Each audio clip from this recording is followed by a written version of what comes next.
오늘 제가 해드릴 이야기는 너무 젊고 예쁜 제 친구의 엄마 이야기입니다. 일단 이 이야기를 하기에 앞서서 지금은 그 친구나 그 아줌마와 더 이상 연락을 하지 않고 있고 이미 5년도 더 지난 과거의 일이라는 점을 먼저 알려드리고 이야기를 시작할게요. 제가 대학을 막 졸업하고 취업을 준비할 때였어요. 나름 서울에 있는 괜찮은 대학을 나왔는데 이 정도면 어렵지 않게 대기업으로 취직이 될 줄 알고 있었던 저는 현실의 높은 벽을 실감하고 있었습니다. 원서는 내는 족족 떨어지고 어쩌다가 한번 붙어서 찾아가면 면접에서 어김없이 탈락하는 일이 반복되었어요. 나 하나쯤 다닐 회사 없겠나 생각했지만 현실은 그렇지 않았습니다. 다른 친구들은 학교 다니던 시절부터 착실하게 취업 준비하면서 각종 스펙을 열심히 쌓아왔지만 저는 그냥 친구들이랑 술 먹고 여자 만나러 다니는 것이 대학 생활의 전부였으니까요.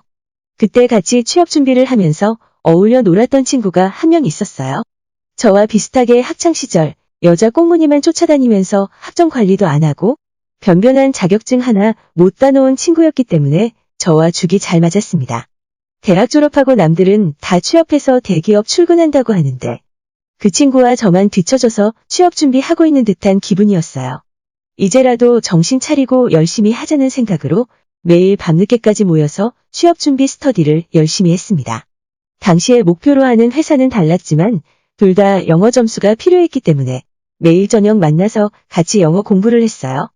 저는 서울에서 자취를 하고 있었고 그 친구는 집에서 어머님과 둘이 사는 친구였습니다. 아버지는 어렸을 적 돌아가시고 다른 가족은 없다고 하더라고요.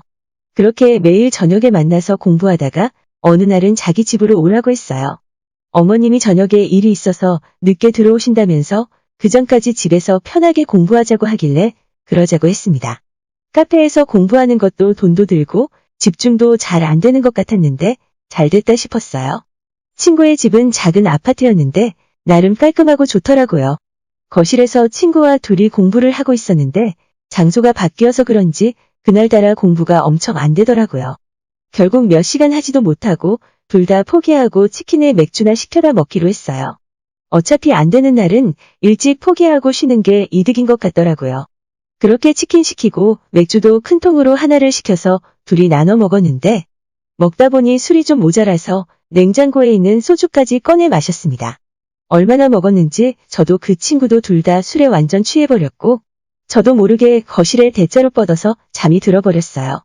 한참 자고 있었는데 갑자기 누가 이불도 덮어주고 주변을 왔다 갔다 하는 기분이 들어서 살짝 눈을 떴는데 처음 보는 여자가 있더라고요. 친구 어머니가 늦게 집에 돌아오신다고 했는데 어머님가 하고 봤는데 어머님 치고는 나이가 너무 젊어 보였습니다. 무슨 일을 다녀오셨는지는 몰라도 치마도 좀 짧았고 전체적인 옷차림이 굉장히 화려하시더라고요. 우리가 술 먹은 거실 테이블을 정리하고 있었는데 그 뒷모습을 보니 군살없고 몸매가 탱탱했습니다. 친구한테 이런 누나가 있었나 생각을 하고 있다가 그날은 술도 취해서 더 깊게 생각하지 못하고 그대로 잠들어 버렸어요. 아침에 주변이 어수선한 소리에 일어났는데 제 친구는 이미 씻고 있었고 주방에서 어제 봤던 그 여자가 아침밥을 준비하고 있었습니다. 그제서야 정신이 번쩍 들면서 자리를 정리하고 일어나서 인사를 했어요. 안녕하세요. 누난지 엄만지 이모인지 모를 그녀에게 엉거주춤한 자세로 인사를 했더니 그래, 너가 정우 친구구나. 빨리 씻고 와서 밥 먹어. 당연한 이야기겠지만 그녀는 제 친구의 어머니셨어요.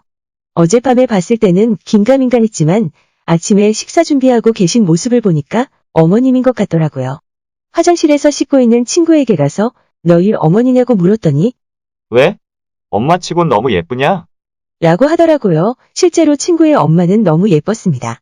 나이 차이도 얼마 나지 않는 것 같았어요. 그날은 어머님이 차려주는 아침을 먹고 일찍 집에서 나왔는데 하루 종일 친구 어머니가 생각이 나서 공부에 집중이 되지 않았습니다. 다음날 다시 친구를 만나서 오늘도 너희 집에 가면 안 되냐고 물었더니 왜? 우리 엄마 보고 싶어서? 이럴 때는 눈치가 정말 빠른 것 같았습니다. 친구는 제게 맥주 한잔 하자고 하더니 자기 어렸을 때 이야기를 해줬어요. 어머니가 20살 때 지금 친구를 임신하고 그 당시에 남자는 임신했다는 사실을 확인하자마자 도망가 버렸다고 하더라고요. 가족은 다들 반대했지만 끝까지 혼자서 포기하지 않고 나와서 지금까지 키워주셨다고 말하면서 엄마가 너무 고생 많이 하셨다고 앞으로는 좀 편하게 사셨으면 좋겠다고 했습니다. 여자 혼자 몸으로 제 친구를 키웠으니 그 고생이 얼마나 컸겠습니까? 왠지 그날 밤에 어머님의 옷차림이 무슨 일을 하고 계시는지 알 수 있을 것 같았습니다. 제 가장 친한 친구의 어머니였으니 솔직히 흑심을 품는다는 게 미안했죠. 하지만 아무리 시간이 지나도 잊혀지질 않더라고요. 그날 새벽에 봤던 그 뒤태가요. 결국 저는 친구 몰래 사고를 치고야 말았어요. 친구가 밖에서 공부를 하고 있을 때 그 틈을 타서 무작정 친구의 집으로 갔습니다. 보통 밤에 일을 나가신다고 하니 낮 시간엔 집에 계실 거라고 생각했어요. 4시쯤 간단한 과일을 싸서 친구의 집 초인종을 눌렀는데 잠시 후에 어머님께서 나오시더라고요. 주무시다 나오셨는지 화장기 없는 얼굴에 얇은 원피스 같은 잠옷을 입으셨는데 워낙 얇고 몸에 딱 붙다 보니 몸의 굴곡이 그대로 드러나 보였습니다. 안녕하세요. 며칠 전에 하루 신세 지고 간 정호 친구 이영훈이라고 합니다. 그때 너무 경황이 없어서 제대로 인사도 못 드린 것 같아서요. 그녀는 조금 당황하는 듯 했지만 일단 집으로 저를 들어오라고 했어요. 차도 한 잔 내어오시면서 근데 정우가 지금 집에 없는데 라고 하시더라고요. 저는 다 알고 왔고 그냥 지나가다가 생각이 나서 인사드리러 온 것뿐이니까 부담 갖지 않으셔도 된다고 말을 했습니다. 솔직히 그때부터 그녀는 제 의도를 어느 정도 눈치를 챈 것 같더라고요. 나이도 있고 남자 만나본 경험도 훨씬 많을 텐데 제가 무슨 생각으로 그 집에 찾아간 건지 그 정도는 금방 알 수 있었겠죠. 요즘 하는 공부에 대해서 이런저런 이야기를 하고 있었는데 그녀가 갑자기 제게 다가와서 팔뚝을 만지기 시작했어요. 운동 좀 하나 보네. 그녀의 손길이 닿는 곳에 전기가 찌르르 하게 울렸습니다. 그러더니 바로 아줌마한테 관심 있니? 라고 물어보고는 제 대답도 듣지 않고 깊게 키스를 해왔습니다. 정말 너무 기분이 좋았고 정신을 차릴 수가 없었어요. 저도 모르게 그녀에게 손을 뻗었는데 그녀가 제 손을 막으면서 정호 친구라서 더 이상은 안 돼. 너도 한참 공부할 땐데 여기까지만 하자. 라고 하시면서 키스만 한참 더 해주셨어요. 제가 태어나서 그전까지 한 모든 키스는 그냥 애들 장난이었습니다. 키스 하나만으로 뚜껑이 열릴 수도 있구나 그때 처음 느꼈어요. 15분 정도의 시간이 흘렀을 때 그녀가 저보고 이제 돌아가라고 했습니다. 아쉬웠지만 제가 거절할 수는 없었어요. 내가 해줄 수 있는 건 여기까지야. 앞으로는 아줌마 찾아오면 안 돼. 공부 열심히 하렴.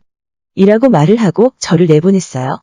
저도 그 말의 의미를 잘 알고 있었고 더 이상 아줌마에 대한 미련은 접었습니다. 더 이상 하다가는 친구 얼굴을 똑바로 볼 수 없겠더라고요.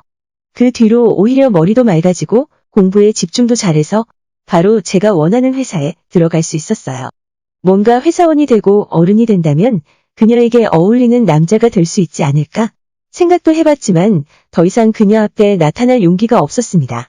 제 친구는 그 다음도 떨어지고 계속 취업 준비를 이어나갔고 회사를 다니는 저와 점점 연락이 뜸해지더니 요즘은 서로 연락을 안 하고 있습니다. 저도 아줌마와 있었던 일 때문에 먼저 연락하기가 망설여지더라고요. 요즘은 어떻게 지내고 있는지 소식을 들은 적이 없어서 모르겠네요.